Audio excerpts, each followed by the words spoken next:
আমরা মুসলমান যখন নামাজে দাঁড়াই, নামাজের ভিতরে সুন্নত তরিকা আছে।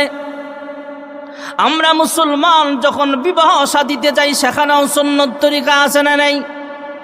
মুসলমানদের আলাদা তাহজিব তামাদ্দুন আছে, কৃষ্টি কালচার আছে, নিয়ম নীতি আছে। মুসলমান যখন রোজা রাখে, সেই রোজার ভিতরেও নিয়ম নীতি সুন্নত তরিকা আছে।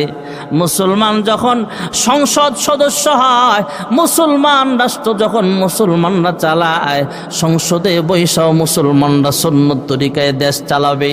মুসলমান যখন ইউনিয়ন পরিষদের চেয়ারম্যান হয়, সেখানে বৈশাও রাসূলের নীতি অনুযায়ী দেশ চালাইবে, সমাজ চালাইবে। মুসলমান যখন খানা খাইতে বসবে, খানা খাইতে গেলেও খানার ভিতরেও সুন্নত তরিকা আছে না নাই? মুসলমান যখন রাস্তা দিয়ে হাঁটবে, হাঁটার সময় সুন্নত তরিকা আছে।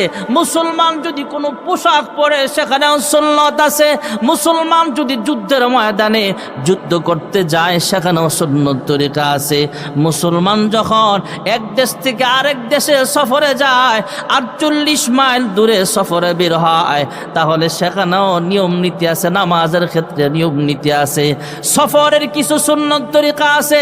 মুসলমান যখন হজ্জের সফরে যায়, সেখানেও সুন্নত তরিকা আছে। মুসলমান যখন হাসি দেয়, মুচকে হাসি দেওয়া সুন্নত, সেখানেও সুন্নত তরিকা আছে। মুসলমান যখন কথা বলে, সেখানেও সুন্নত তরিকা আছে। মুসলমান যখন রাস্তায় হাঁটে, সেখানেও সুন্নত তরিকা আছে। মুসলিম নারীরা যখন বোরকা পরিধান করে, সেখানেও সুন্নত তরিকা আছে। মুসলিম নারীরা যখন রান্নার কাজ করে, সেখানেও সুন্নত তরিকা আছে। মুসলমান যখন বাচ্চা জন্ম হয়, মহিলারা যখন বাচ্চা প্রসব হয়, মহিলাদের গর্ভ থেকে, মায়ের বুক থেকে, মায়ের কোলে যখন সন্তান লালন পালন হয়, সেখানেও সুন্নত তরিকা আছে। আমরা যখন ব্যবসা বাণিজ্য করি, ব্যবসা বাণিজ্যের ভিতরেও আমাদের আলাদা তাহজিব তামাদ্দুন আছে, আমাদের আলাদা সংস্কৃতি আছে, আমাদের আলাদা নিয়ম কানুন আছে, আমাদের আলাদা রাসূলের সুন্নত তরিকা আছে। মুসলমান যখন দোকানদারি করবে, সেখানেও সুন্নত তরিকা আছে।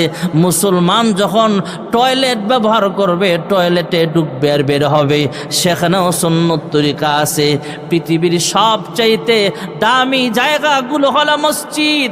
আল মসজিদু বাইতুল্লাহ আল মাসাজিদ। এই যত পৃথিবীতে মসজিদ আছে, মসজিদে ঢোকার সময়, বের হওয়ার সময় নিয়ম কানুন সুন্নত যেরকম আছে না না?